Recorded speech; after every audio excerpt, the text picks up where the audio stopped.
Olá, eu sou a Marília Nobre, aluna do terceiro ano de Pedagogia da Univesp, e estou aqui para falar com vocês a respeito da sexta semana da disciplina de Fundamentos e Práticas do Ensino de História. A sexta semana tem como título Constituição do Povo Brasileiro, na perspectiva do ensino de História para a educação infantil e ensino fundamental. Nós vamos ver também as leis 10.639 e 11.645 e o ensino de História. A Lei 10.639, ela é de 9 de janeiro de 2003. Ela institui que os estabelecimentos de ensino fundamental e médio, oficiais e particulares, torna-se obrigatório o ensino de história e cultura afro-brasileira.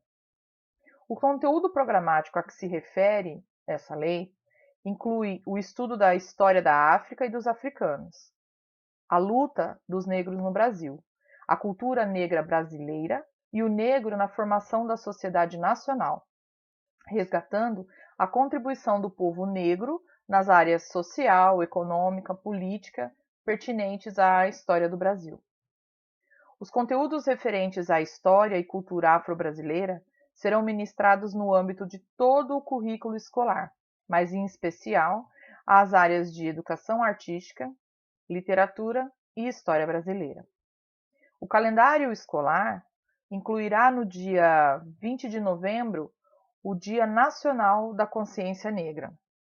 Essa é a Lei 10.639, de 9 de janeiro de 2003. Então, na semana 6, nós temos a videoaula 11, que tem por título Cultura Afro-Brasileira e Indígena no Ensino de História. Novos temas para o ensino de História perante a Lei 10.639/2003.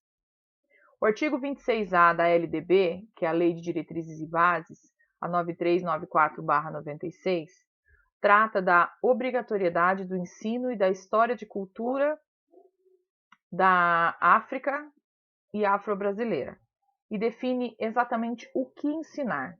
Ela dá já o seu conteúdo programático, resgatando a importância do estudo da luta dos africanos e afro-brasileiros, da história e da cultura desses povos. De repente, aí seria uma tentativa de diminuir os preconceitos com esses povos nas futuras gerações. Nessa lei, ela obriga que as disciplinas Educação Artística, Literatura Brasileira e História tratem sobre esses temas. Porém, esses conteúdos devem ser objetos de todas as disciplinas. Será que nós, enquanto professores, estamos preparados para falar sobre a temática índios e negros, toda a sua história e cultura, toda a sua importância na história desse país, também em outras disciplinas? Observa-se que não é um objeto apenas da disciplina de História, mas sim de todas as disciplinas correlatas. Nós podemos falar dessas temáticas em matemática, em geografia, em ciências, em biologia, em educação física.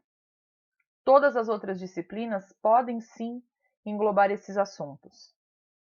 O artigo 79b das Disposições Gerais da LDB, que é a Lei de Diretrizes e Bases, inclui no calendário escolar o dia 20 de novembro como o Dia da Consciência Negra.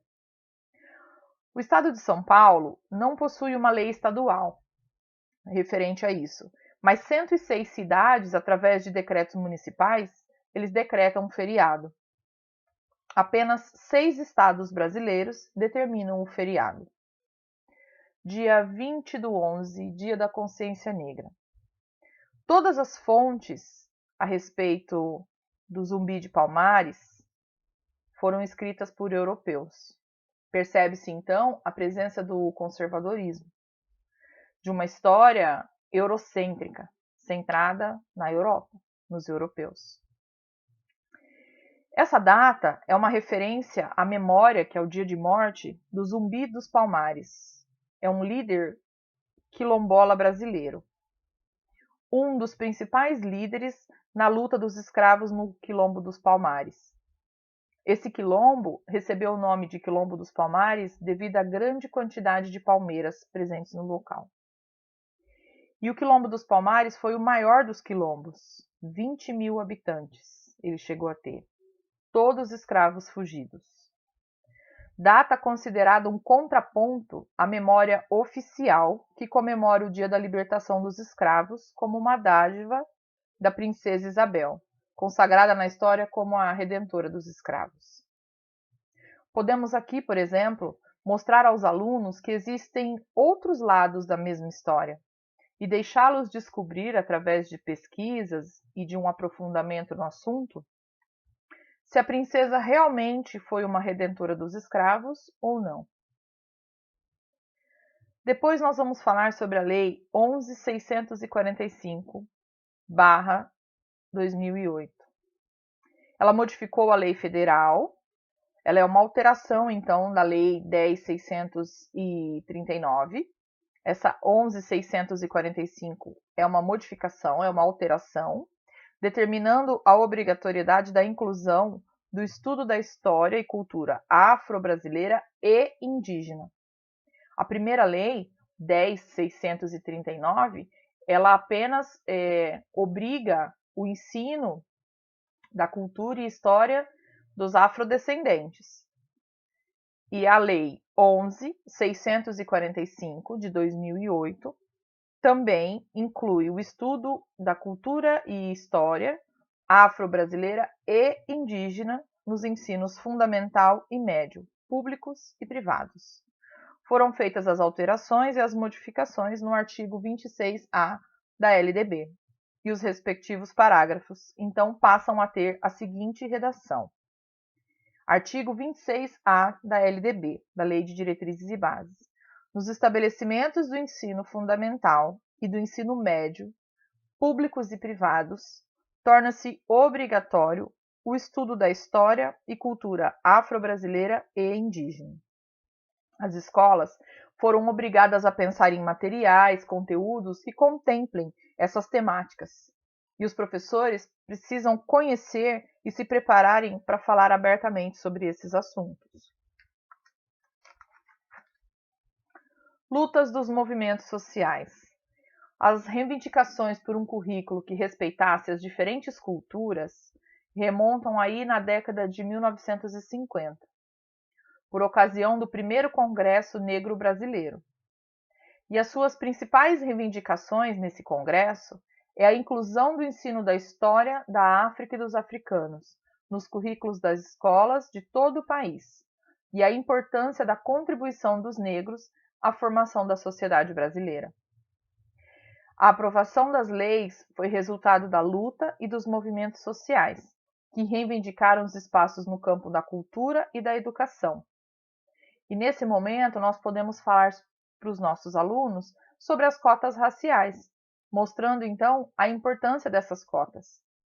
A partir da década de 1970, cresceram as demandas dos movimentos sociais, em particular dos movimentos negro e indígena, contra o racismo, os preconceitos, a marginalização e diversas práticas e formas de exploração. E nesse momento, eu quero compartilhar com vocês um texto que fala sobre as palavras, várias palavras e termos de origens racistas, como mulata, por exemplo. A palavra vem de mula, de um ser híbrido, originado pela reprodução de burro com égua. Correspondia ao filho de um homem branco com a mulher negra. A solução é: esqueça palavras como mulato, moreno, pardo. Se refira como negro mesmo. Dentro da população negra, temos diversos tons de pele. E apesar dos privilégios que existem com essas pessoas de tons mais claros, ninguém é mais ou menos negro. E assim existem várias palavras e termos que nós podemos modificar.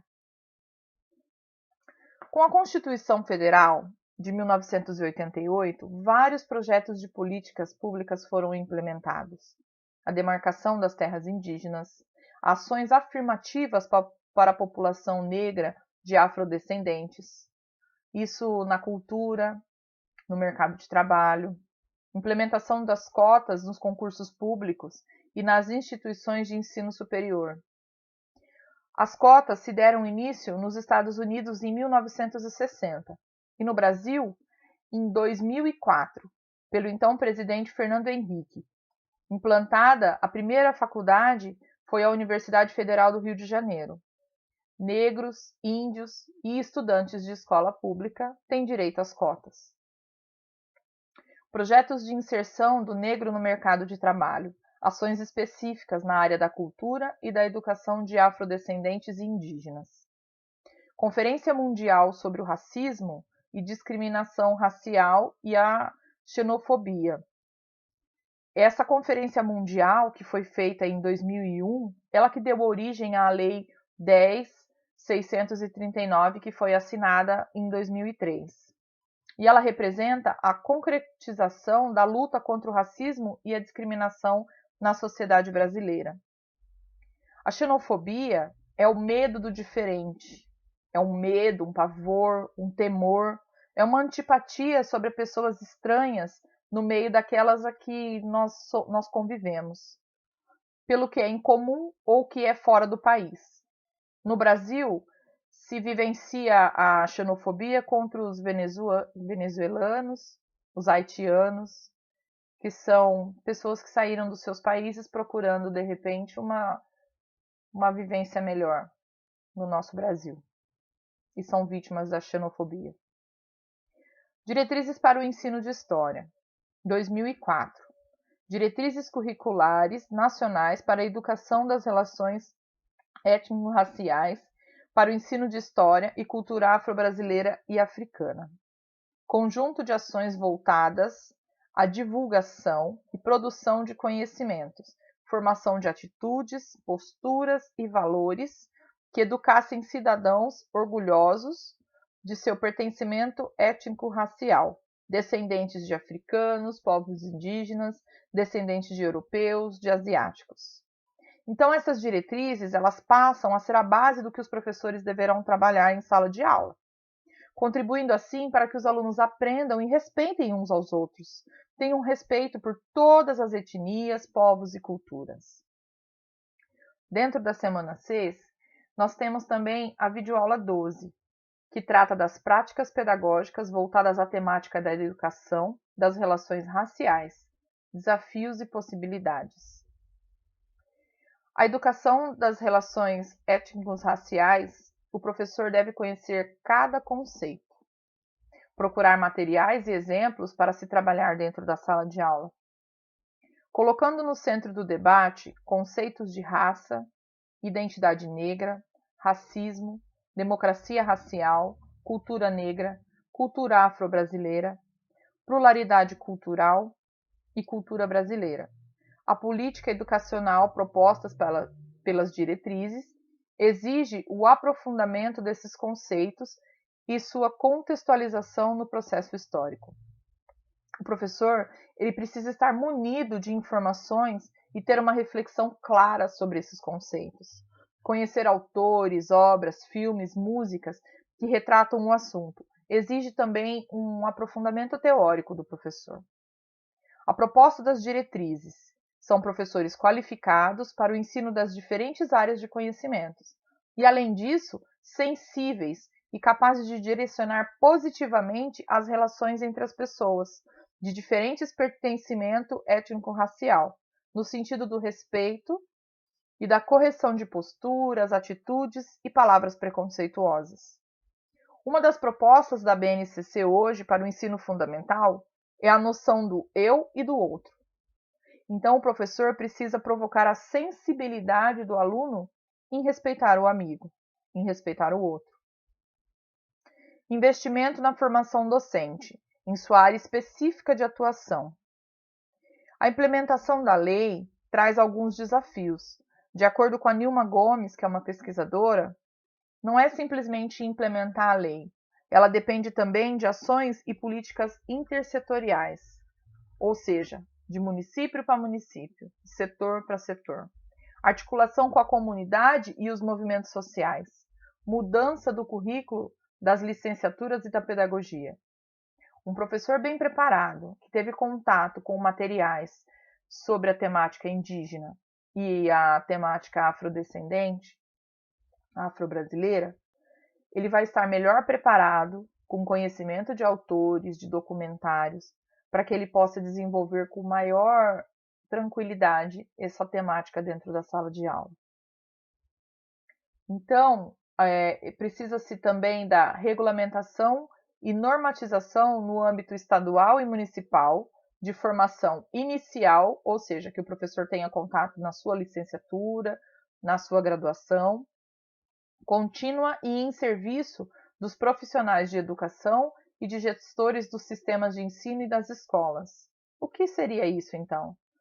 Seriam promover cursos, palestras, debates, atualizações sobre o assunto. Práticas pedagógicas positivas, na perspectiva das leis, dependem de condições físicas, materiais, intelectuais e afetivas favoráveis para o ensino e aprendizagem. Não basta o professor querer falar sobre o assunto. Ele precisa ter condições de ensino para desenvolver essas culturas. Ele precisa ter materiais, ele precisa ter conhecimento, ele precisa ter uma concepção clara daquilo que ele quer transmitir. Dizem respeito aos projetos empenhados na valorização da história e cultura dos afro-brasileiros e dos africanos e indígenas. Questionam relações baseadas em preconceitos, estereótipos depreciativos, palavras e atitudes que expressem sentimentos de superioridade. Tanto o professor quanto a equipe gestora precisam estar atentos para corrigir, coibir e ensinar e não permitir atitudes como estas, de preconceito, de ar de superioridade, palavras depreciativas, apelidos e até o bullying. Valorizam, divulgam e respeitam os processos históricos de resistência dos povos escravizados no Brasil e de seus descendentes. Colocam em questões as formas de desqualificação, apelidos, brincadeiras e piadas. Esse é um assunto que precisa ser tratado dentro da sala de aula, porque é dentro da sala de aula que consegue-se ampliar o conhecimento e pelo menos tentar diminuir o preconceito. Realizam-se no cotidiano das escolas em diferentes níveis e modalidades. Então, são assuntos que precisam ser tratados desde a educação infantil, ensino fundamental 1 e 2, ensino médio e também no EJA. São redigidas por meio de um trabalho conjunto. Então, nós temos as escolas, os movimentos sociais, as instituições públicas. Mas o que eu posso fazer então? Eu posso trazer um grupo, um movimento social, para de repente fazer uma apresentação de capoeira para os meus alunos. E depois disso, aproveitar esse contexto e explicar a origem da capoeira, de onde ela veio, quem utilizava da capoeira, e trazer também um indígena para conversar com os meus alunos, para que ele transmita de forma oral todos os seus conhecimentos, tudo aquilo que foi passado de uma geração para outra geração, dos avós para os pais, dos pais para os filhos. Atuam no nível do conhecimento e no nível dos conteúdos escolares, pois se incluem no contexto dos estudos e atividades escolares. Folclorizar o índio, somente trabalhar essa temática em 19 de abril, é muito ruim. Mas se isso fizer parte de todo o conteúdo e a todo assunto que eu for trabalhar, eu conseguir aí fazer um paralelo, um gancho e sempre lembrar do assunto, trazer a temática para dentro da sala de aula e não somente lembrar do índio no dia 19 de abril ou do negro somente em 20 de novembro, vai ser muito importante para o crescimento e para o conhecimento do meu aluno. E essas fontes, elas são variadas. Eu posso trabalhar com filmes, com músicas, com fotos, com pinturas, com danças, com contos, com mitos. E o projeto político-pedagógico da escola também precisa trazer essa cultura, esse respeito e propor atividades que façam parte de toda essa temática. Pensar na mudança de atitude dos alunos e não apenas em transmitir um conteúdo. O foco precisa ser formar cidadãos éticos, responsáveis e conscientes. Entende-se que as leis 10.639 de 2003 e a Lei 11.645 de 2008 precisam ser introduzidas na escola, mas não como uma disciplina ou como novos conteúdos, mas sim como uma mudança cultural e política no campo curricular e epistemológico. Poderá romper com o silêncio e desvelar esse e outros rituais pedagógicos a favor da discriminação racial. E esse é o conteúdo da sexta semana da disciplina de Fundamentos e Práticas no Ensino de História.